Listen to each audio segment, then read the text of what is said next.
Hopefully we get it. All right, we're connecting. Fingers crossed. I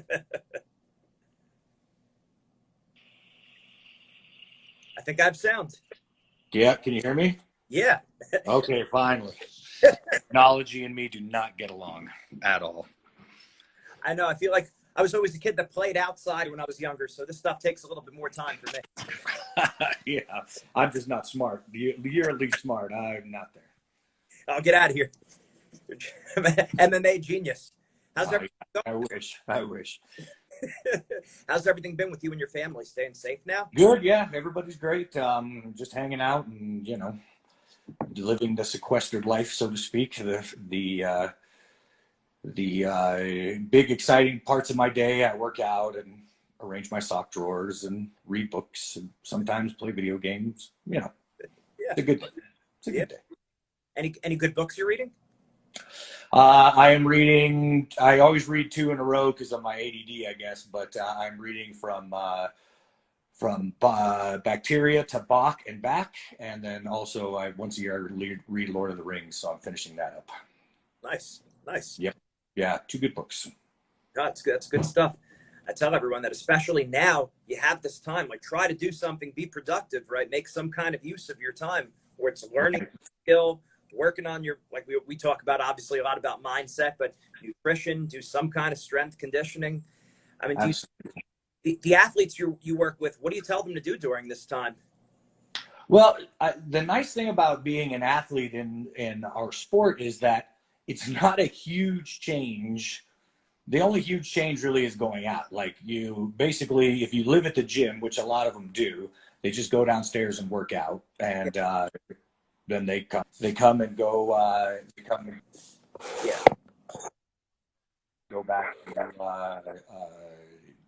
play video games or eat or do, and then they go downstairs and train again. So a lot of them, the routine isn't hugely different. But for those of the biggest thing I think that they have to fight is that boredom, right? They're used to having that release.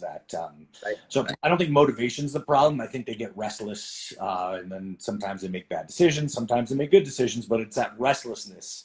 I think when you're an athlete, you want to do, and you need that stimulation. So I think that's their number one challenge, much more than the motivation.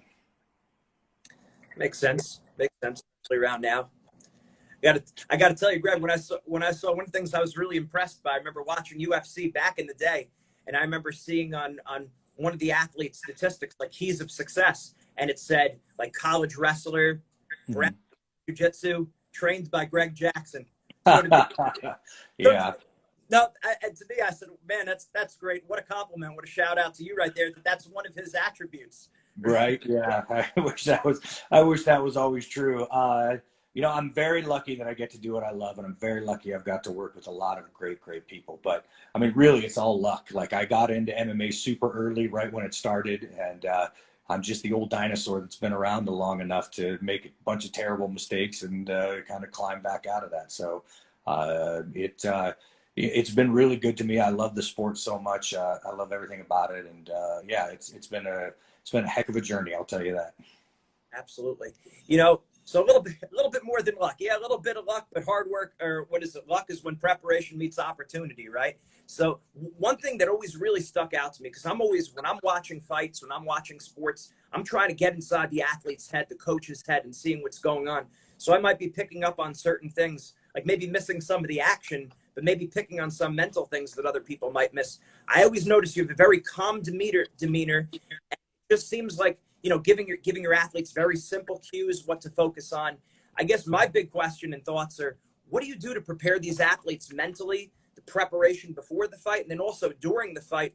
What are you thinking with relating to the people? I know everyone's a little bit different, but there's some general principles that would help coaches. Well, that's it. I mean, you hit the nail on the head when you said everyone's different. The general principle is that if you come in saying, everybody deals with pressure the same way, everybody deals with judgment the same way, everybody deals with pain the same way, that I think is the biggest mistake. It's like everybody doing the exact same diet. And you're right, there are underlying, ubiquitous principles that kind of govern that. But the first thing you have to understand is that not everybody is the same. The moves will be kind of the same, right? Like, a punch is a punch. You might throw it a little bit differently to a very small degree, but that's kind of the same. But people's approach, their mindset, their utility, like what they like to do and what they don't like to do, that's very, very different. So my first big issue is identifying it. Like let's say that you're my athlete and you fight. So I'll watch tape on you. If there's tape available, I'll see what you do. Then I talk to you about the process. What do you feel before you go into the fight, et cetera, et cetera. Sometimes the hardest point for a fighter is just getting to the cage, right? It's so much pressure. It's so crazy. Everyone's so judgmental that just getting to the cage is hard. And then just going through that experience, right? There's somebody trying to knock your block off in there. So the whole thing can be very traumatic. Some fighters will thrive on that. They just love all the attention and all the spotlight. And so the cage is all right to them, but it's not as fun as the outside. And they kind of do the inside work in the cage so that they can live their life outside of the cage. There's some people that like both. So you have to identify each of those individual factors and then find what motivates them. Rarely I'll yell at people. Very rarely I'll have to get up on their grill. But most fighters, especially at the level that I'm working with now, like screaming at them isn't going to make them suddenly do, you know what I mean? Like, oh, well, I didn't realize I was messing up. Let me fix it. Usually at that level, it's not the case. I'll tell people, you got to get on them. You need to kind of turn it up a little bit. We're losing or whatever. But it's much more powerful, I think, to me to be matter of fact about it. Like when you scream, then you're listening to the emotion. You're not listening to what I'm saying, right? Like you're kind of hit by that. And so I think that if you're calm in the fire and you give people goals to shoot for, it gives them something to anchor onto. That makes sense. Now you said you speak with the athletes, I guess, when you first get them about what they're feeling on the way to, going into the fight. Do you address that more like formally, or is it informally? And how do you keep up? Does that become an ongoing communication? Yeah, it's very informal and ongoing. So because again, you're dealing with people that is very individualized. Like MMA is a team sport and not a team sport at the exact same time, right? In the same weird way that like you're literally the center of your own universe, right? Everything you measure comes from you, but at the same time, you're completely insignificant in the universe. Like nothing, you're a very small bit of matter. But so both of those opposite things are true. And I think that's very true in fighting as well. You're a member of a team, and then also very, very individualized stuff. So keeping that kind of dichotomy is the wrong word, but kind of that balance between those two, I think, is very important. So we keep it very informal, and we keep it very like you're part of the team, but also I'm really talking to you individually and saying, what are we doing here? Do you need to be calm? You're being too calm. You need to wake up a little bit, that kind of stuff. And a lot of that's just reading. I always say it's like playing jazz. You have to read the fighter. Like sometimes you got to go fast. That's my jazz impression. Sometimes you got to slow it way down. But reading the situation, reading the fighter is very, very important. Not just like right before you go out to the fight, but leading up to it. So I wish there was like a pure formula that you could give somebody and be like, here's A, B, C, and D. But it's so artistic, right? You have to read the room. You have to push when you need to push and pull when you need to pull. Some of that's experience, some of it's common sense, and some of it's just being able to read the athlete. That makes sense. And now you said there are some general principles that apply, or maybe some common traps that athletes fall mentally. Maybe it's focusing too much on the outcome, thinking too much about the crowd, what this is going to do for their career, this fight.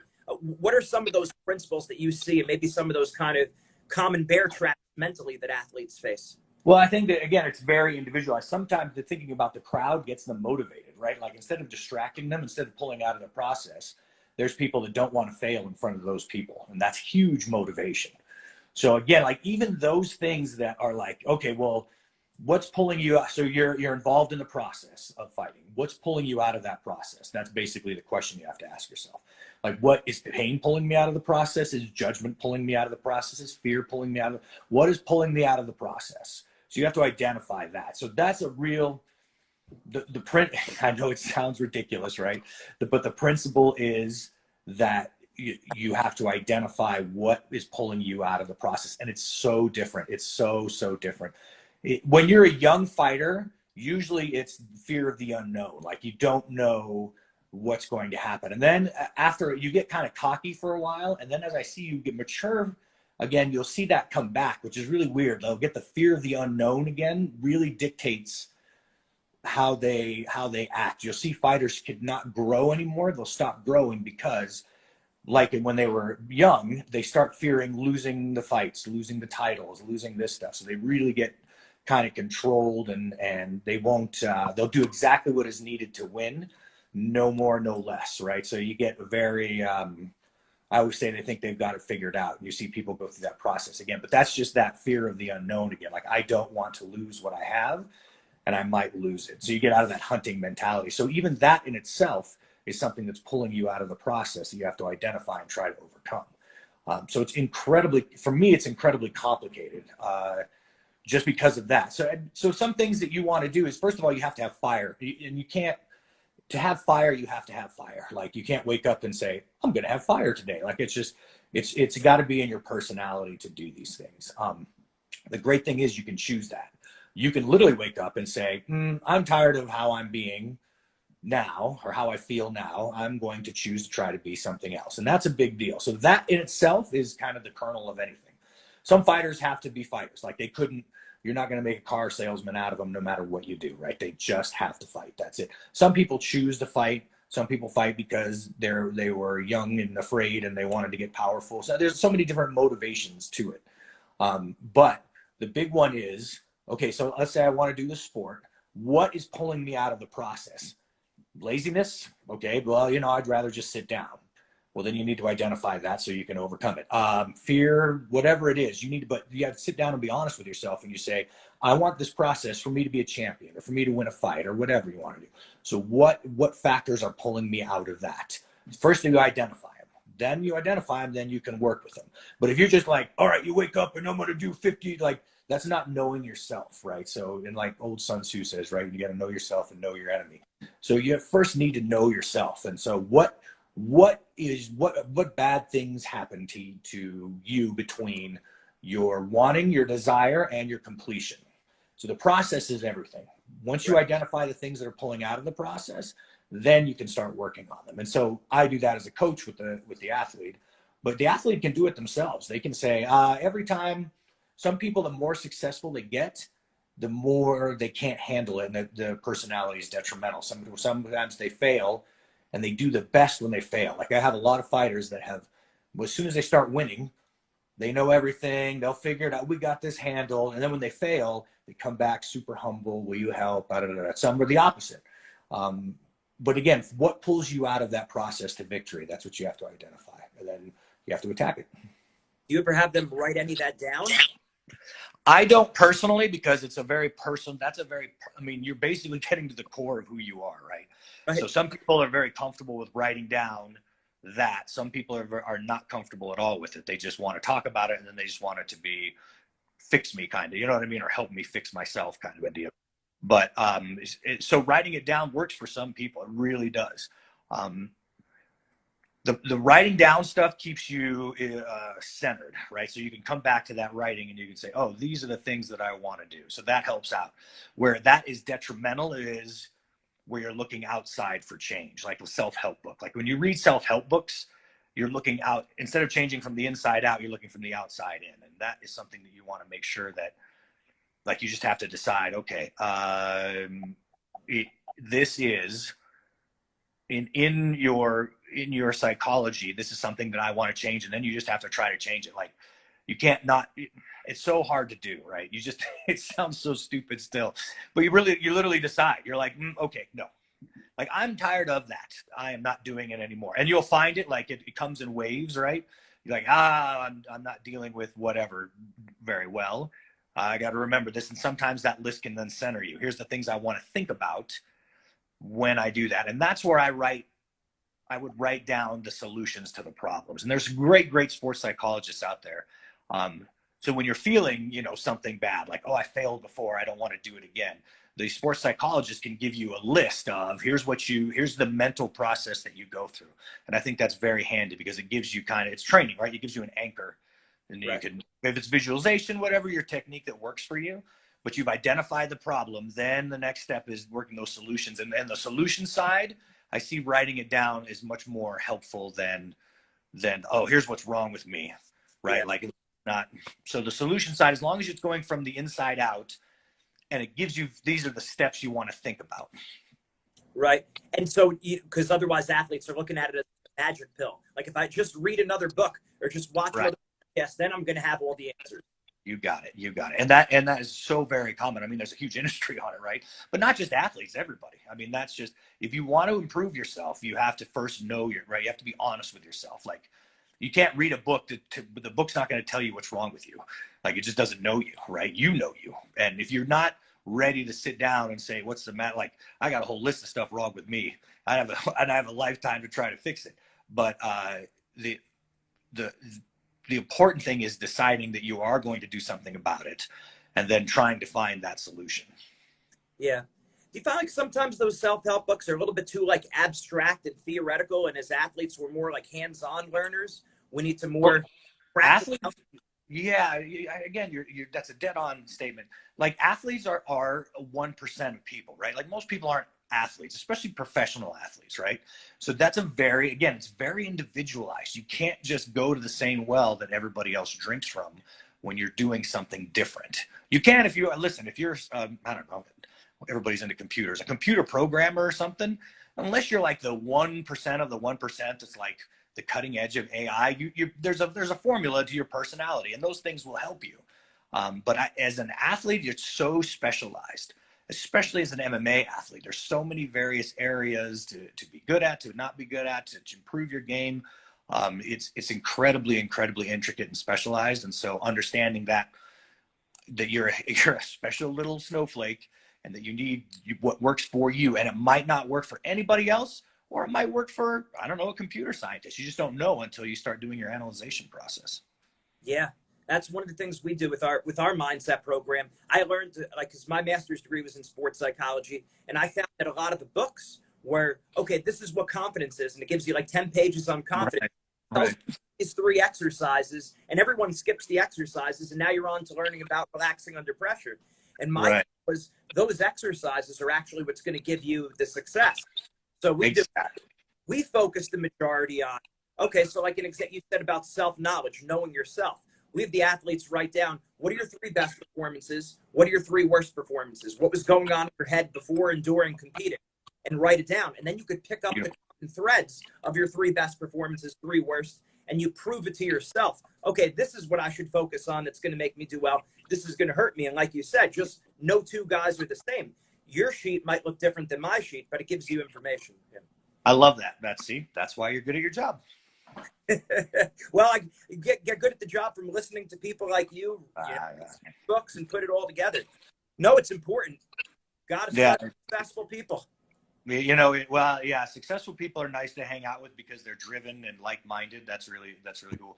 And also, I think that as I get older, not that I'm that old yet, a little bit of gray, but not terrible. As I get older, I really appreciate high-level humility, like people that. And I say it a lot, because you know one thing doesn't mean that you know all things. And like your approach was, I think, what really makes you good is you're always looking for new information, outside stuff. There's nothing worse than talking to a guy that knows everything about everything. Like they know basketball, anything that ever has happened, they know about. Like those people, I think, never grow, right? Because they're never sitting down and saying, hey, teach me some more stuff. There's so much I don't know, even in my own sport, that and thank God, right? Like, how bored would you be if you knew everything? But I think that your approach should be a fighter's approach, should be an athlete's approach. Like, always be humble, always listen. Even if, that's one great thing that always impressed me about George St. Pierre. No matter who you were, he would listen to you. And even if you were like trying to show him a kung fu move, like for the palm through the chest or whatever, like old school stuff, he would listen and actually listen to anything to see if he could glean anything off of it. I always thought, I was very impressed by that. And I think there's something to that. I think that listening to people, to absorbing new information, sometimes you're like, okay, that's not going to work for me. But sometimes you really get it. I think that's another great tool that a lot of great athletes have, is that high level humility. Yeah, it's the more you know, you realize the more you don't know. When you Yeah, right. when you think you have all the answers, that means you need to start changing your questions, right? Right. Right. And Yeah. There you go. That's a and great saying. I'm going to steal that. See, yeah. I just learned something. Well, I actually stole that from Louis Simmons over at Westside Barbell. Well, there you go. So there, it's the spreading out the knowledge. I love it. That's it. I said, hey, look at the great thing about ideas. It's different than dollars. If I have a dollar and you have a dollar and we switch, we both still have a dollar. But if I have an idea and you have an idea and we switch, now we both have two ideas. There you go. I love it. Exponential. I love it. Greg, who are some of your role models as a coach? Because as you developed and you said, I want to be a coach, you probably had an image in your head of what you were trying to create. Did you take a little bit from this guy, take a little bit from that person? So here's the funny thing is I never wanted to be a coach ever. Yeah. Like I just wanted to be a martial arts instructor. I literally fell into the coaching thing completely by accident. So I never had like a coaching mentor. Most of my mentors are like people from history. I have like my dad and Jim Dudley, who is my literal mentor. I have those guys, but they didn't have anything to do with martial arts or coaching. But they have attributes that I enjoyed and that I wanted to learn and emulate. But I never had a coach where like, this is the guy, you know what I mean? Just because I never really, did not wake up wanting to be a coach at all. Could have cared less about it. I just can't say no to my friends, and that's why I'm here 20 some odd years later. No, that's awesome. What were some of those little attributes that you wanted to take from your dad and from the other person? What were some of those things? Well, I think, and you have it too, I think it's that curiosity. I think the underlying curiosity about how the world works, and and athletes are part of that world. I think that's really important. I think that the underlying they looked at the world like my mentor Jim Dudley is a polymath. He amazing philosopher guy. He's the guy, like I always say, he built his own harpsichord, like built it from scratch and then plays Bach on it. Like he's that guy. So, but they really taught me that these underlying, when fractals and nonlinear dynamics and all that stuff was really starting to come to fruition in the 80s, he was teaching me all about it.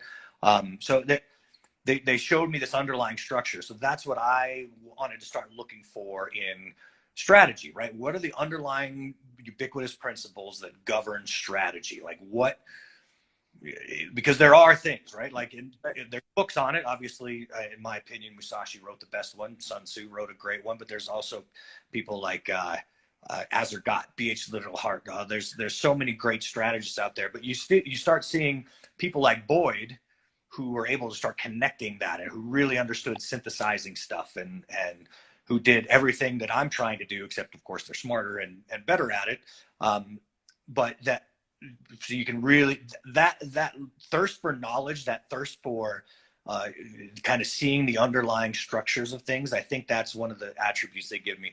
And then a lot of leadership stuff, right? Like, and that's where I would learn from history. Like anytime that you get so like self-important or you're like, oh, my life is, and then you read about like even some of our great presidents like Lincoln and Washington. I mean, that's these are real men with real problems. You know what I mean? Like you are an entertaining coach. That, you know what I mean? Like it just keeps you grounded and humbled and hungry, and it's such a gift to have their contributions.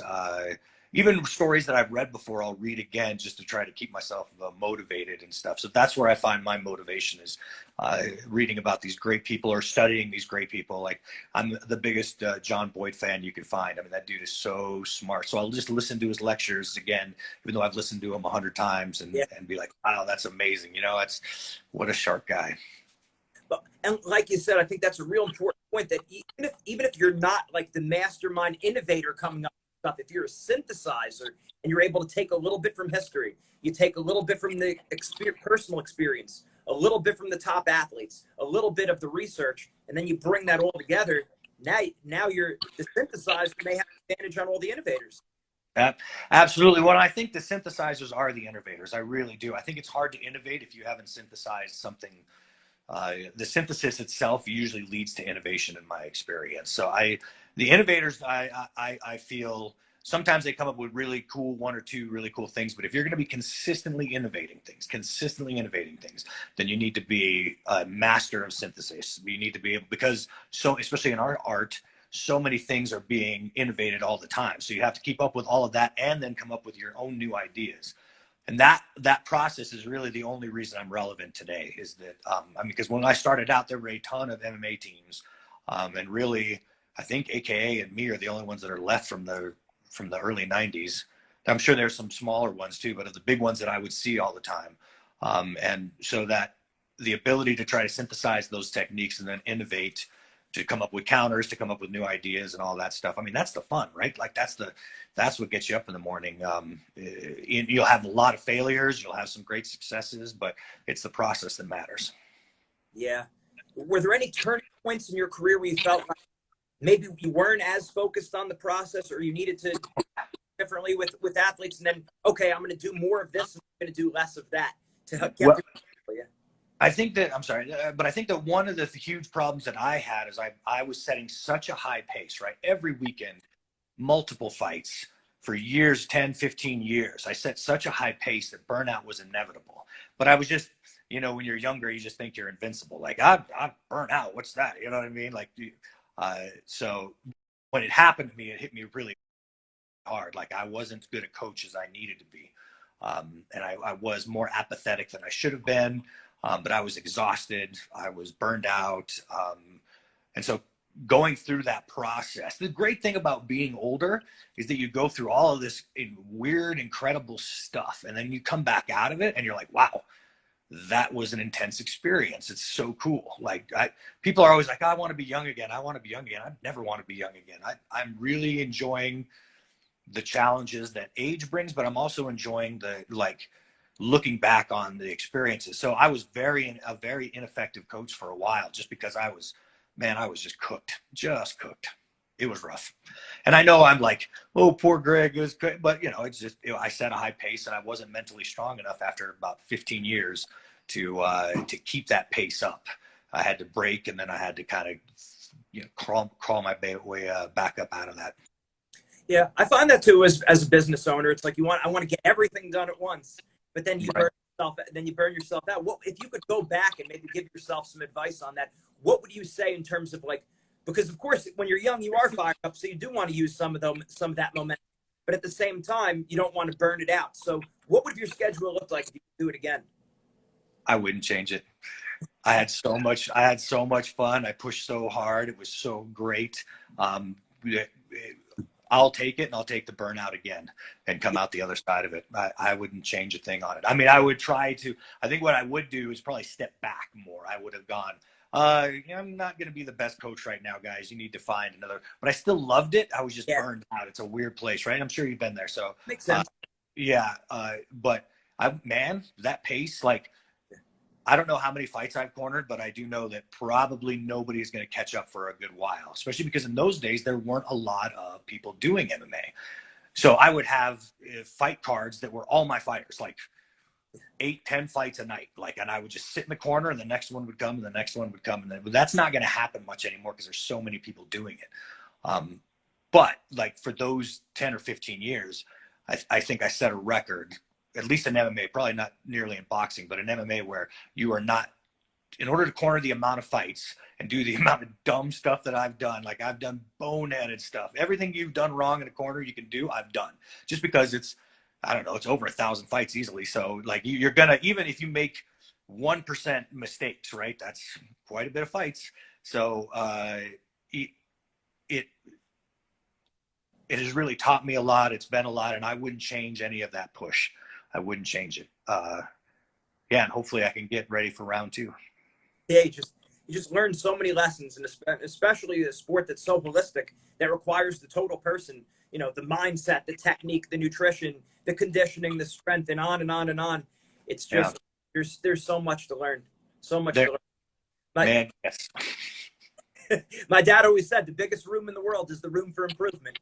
Oh, man, you are like a gem. You're just kicking about. I love it. That's awesome. That's awesome.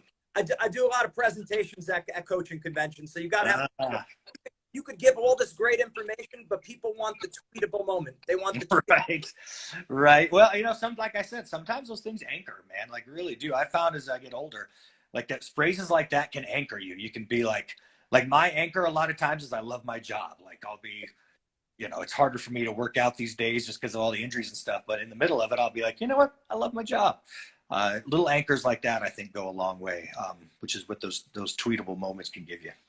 Absolutely. Absolutely. One of our key lessons that we have, every coach under the sun says, focus on what you can control. Don't focus on what you can't control. But how do you get that through a kid's thick skull, right? So we talk about the difference between a predator and a prey mindset. Predator animals have their eyes on the front of their head. So we say eyes on the front like to hunt. Prey animals on the side. So we say eyes on the side like to hide. So that becomes a metaphor for don't focus on wins and losses, records, rankings, seedings, predictions. Don't focus on what the crowd's thinking about you. Don't compare to other people. Just focus on what's in your control, like your effort, your attitude, your aggressiveness. So absolutely, yeah, I love that. We use that hunting a lot. You're not hunting. Yeah, it's a very good analogy. Very good. This way, it like kind of sticks in their head. Otherwise, because we have so many things going on, and you need to like you said, anchoring is so important. That's so critical. Right. Right. Well, I think that's a great way to do it. Sorry. Do you tell your athletes to use any anchors in a fight, like if they make a mistake or if they feel like something didn't go their way?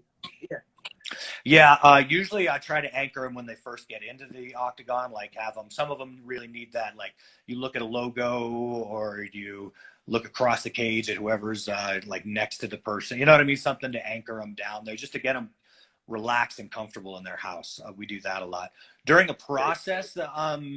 We don't do a lot of anchoring there. In the corner, sometimes I'll have to bring them back. Just because, again, even for me, once the process is started, and this is just my opinion, I don't know if it's right or wrong, but once the process is started, when you start thinking I need to anchor myself, that in itself is pulling you back out of the process. Yeah. So in the corner where you get a breath to do it, yeah, I would try to anchor them there. But I don't know if I've ever had, and maybe that's a failing of mine, an anchor during other than, because I always thought it was detrimental, but maybe I'm wrong about that. Well, no, but you're nailing it. That you don't want to come up with it the day up. That would be detrimental if you were coming up with it the day up. If they were maybe going through it in practice and they got. Oh yeah, sure. Yeah, absolutely. Well, as usual, I misunderstand. I'm phenomenally bad at understanding, especially the sports, like MMA itself. Like I never understood MMA. One of the writers one time said Greg he's a great MMA coach, but he has no idea what the sport is. And I think he's dead on. Like I think I'm figuring it out more these days, but I just like, and I always say this in interviews, like I don't know what is going to be popular. I just have no sense of that. Yeah. But that's because you're a hunter. That's because you have the predator mindset. You're not focusing on what's going on around you. You're focused on that process. What's in front of you.